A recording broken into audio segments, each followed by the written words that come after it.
I'm going to show you how to change the door boot seal on a front load Electrolux washing machine. What happens is you get a bunch of mildew and stuff in this boot if you don't clean it regularly. So we have never changed this out before, and I tried to clean it and it just wouldn't come clean. It stinks like mold and mildew. So we're going to go through the step-by-step process on how we take this out, put a new one in, so we no longer have the stink. This boot will have these triangles, these little knobs here on the top and the bottom.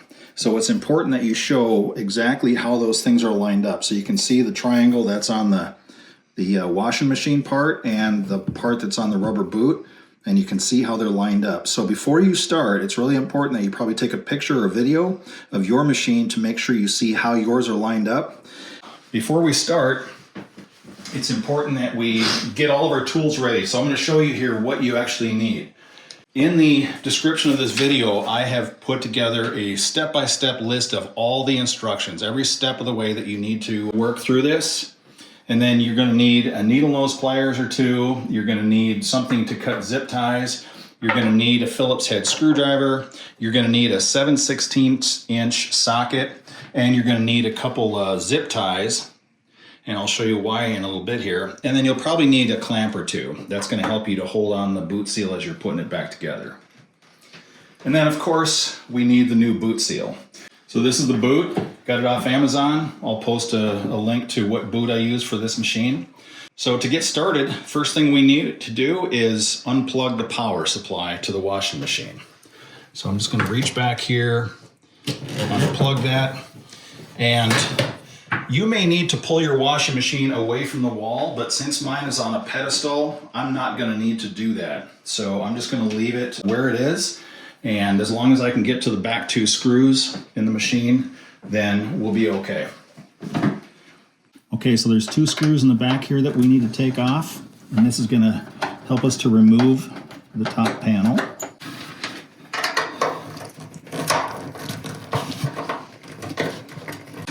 Okay.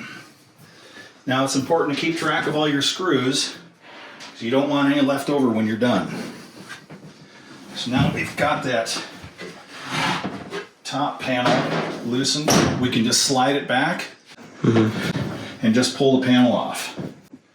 Next thing we're going to do is we're going to remove the retaining wire clip, and it's got a spring on the top here. So you just need a needle nose pliers and just pull that away from the rubber and then just unseal that. Next thing we want to do is just pull the boot off the front of the machine. The rubber is held on to the lip there on the front of the machine. And then now we're going to need to take the front of the washer off. There's 4 screws. 1, 2, 3, and 4. We're going to remove those 4 screws.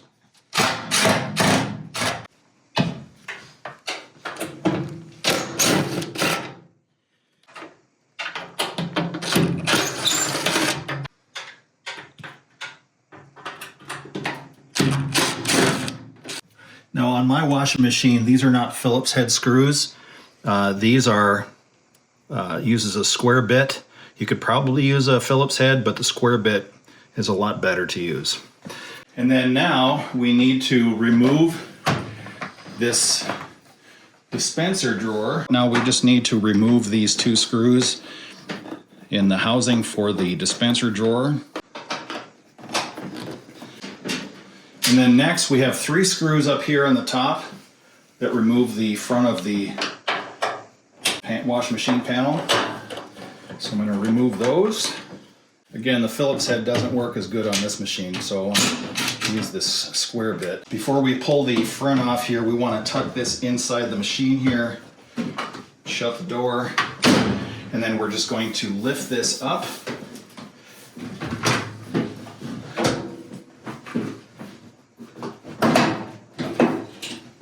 Okay. So we've got this front panel wire, disconnect that one. And then we also have, let's see, up here in the washer we've got this connector right there. So So you need to disconnect those two wires. Now we've got our front panel off. We need to remove this bottom counterweight. So there's 4 7/16 bolts that we need to take off.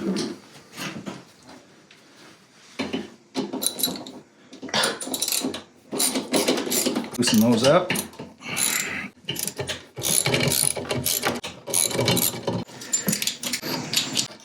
Okay, got the 4 bolts out. And now we need to take this counterbalance weight off. We're going to remove the light assembly from the top of the boot. And just make sure you don't pull that out by the wires. Just grab the sides of the light assembly and work it out. And then we're just gonna kind of set that aside. Next, we need to take these 2 hoses off. So I'm gonna need a pair of wire cutters, and we're just going to disconnect or just cut these zip ties off.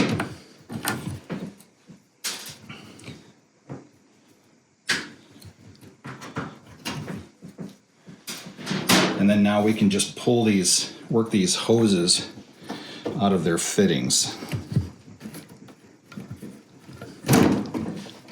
All right, now we've got both of those out. The next thing we need to do is take the spring off. And now before we do this, you can see that you see these knobs here and how they're lined up on the side of the machine here. These rubber knobs. We've got 4 of those, 1 on the top, 1 on the bottom, and 1 on each side. So you can kind of see on the inside there too. Okay, so that top one is aligned right below that top bolt here on that counterweight. So that top one's going to go right there in the top. All right, to get this spring off, I'm just going to reach behind it with the needle nose pliers, and I'm just going to pull it away from the boot, and then just pull that off. Set that aside. Now that I've got everything disconnected, now I just need to unseat this boot from the drum of the washer. And we have it off. Look at how nasty that thing is. And that's the thing that's been stinking. And so I'm going to go ahead and clean this up a little bit here, and then we'll put the new boot on. All right. It's easier to get this boot back on if we take this top counterweight off. So we're going to go ahead and take this one off the top as well. That way we have easier access with our hands to get in there.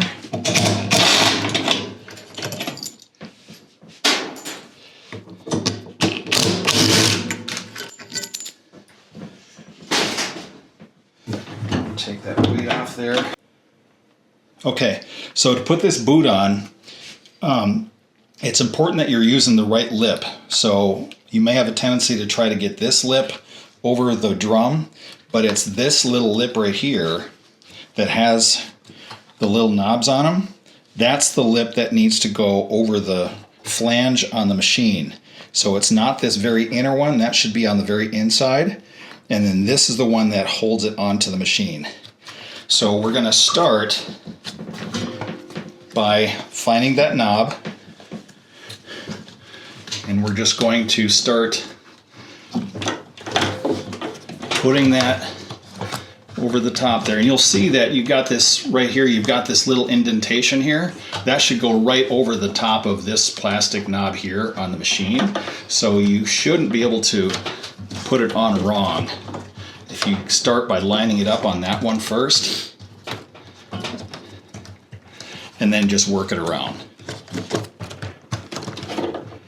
Okay, so now we've got this thing on, and you know you got it on right when the flange here that has the little knobs on it is right flat up against the part of the drum here. So you don't want it sticking out, you don't want any places on this boot where it's not completely flush on the side of that thing. So now that we have that on, it's time to put the retaining spring back on. And this is where things get a little bit more challenging, because you've got a pretty tight spring here, and so this is where it really helps to have another set of hands, and that spring goes right behind where those two knobs are. So we just go ahead and put a clamp on there, and that's going to hold it as we try to stretch it across the rest of the drum here. So we're just going to keep working this on, and we'll be right back. Okay, we've got that retaining spring on all the way around. It took a little bit of work, but it really only took us about 90 seconds to get that thing on. So the next thing we want to do is we want to start putting the things together up here. So we're going to start by putting the light assembly in the top here. And you want to get that all the way down so these plastic flanges right here seat up against the rubber boot. Okay, that looks good. Then we're going to go ahead and put our tubes in there.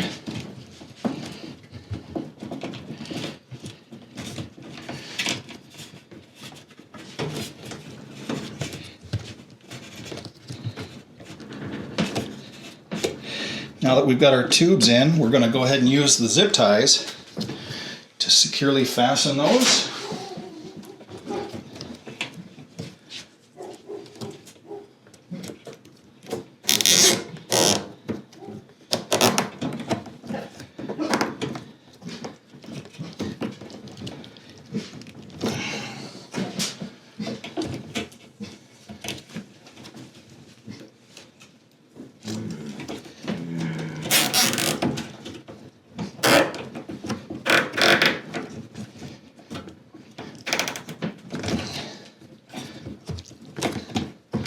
Alright, we got those on there tight. We're just going to go ahead and clip the excess off.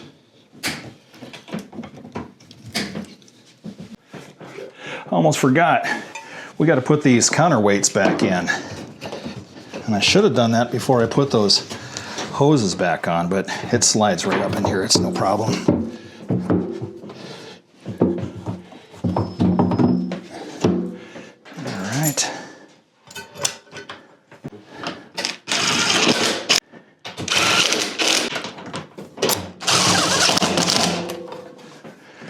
Okay, that's the top counterweight. Now we got to do the bottom one.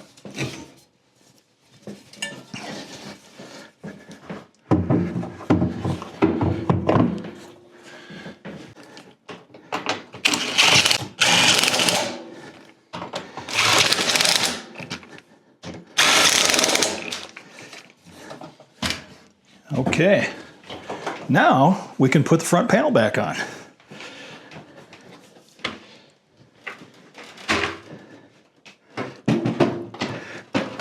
So we're just going to set this up here. We're going to first plug these two wires back in. So we've got this one right there for the door control, and then you've got this little blue wire that goes in here, just like we took it off. Put that back in there. And we're just going to set this over the top.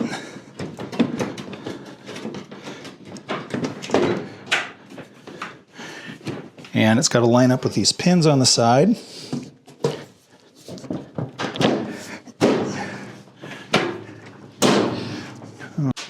Three screws we need to put back in the top. One there.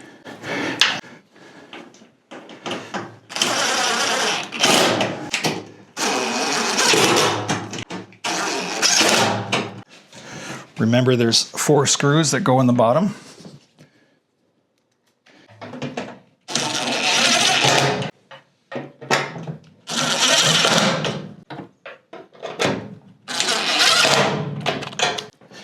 Next thing is we're going to put these 2 screws back in the dispenser tray housing, and one over here.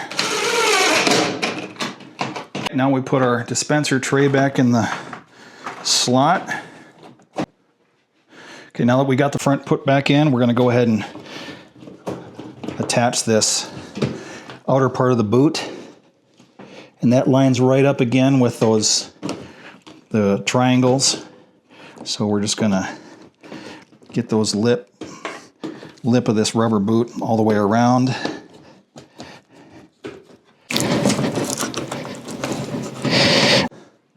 We've got that front part put on, and it lines up exactly with the triangles on the top and the bottom. So now we just need to put this retaining clip back on here. And this one's actually pretty easy to put on.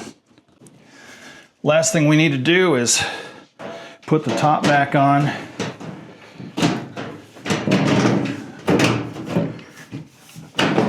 Line it up, and then we're just going to put those 2 screws back in and plug it in. You can see we've got a nice clean boot.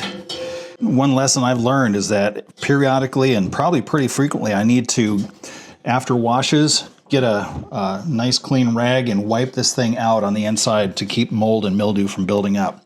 If you found this video to be helpful and would like to see more DIY type videos, we'd really appreciate it if you'd subscribe to the channel. It really helps us to grow the channel and get more content like this put out there. So thanks for watching. Hope this has been helpful.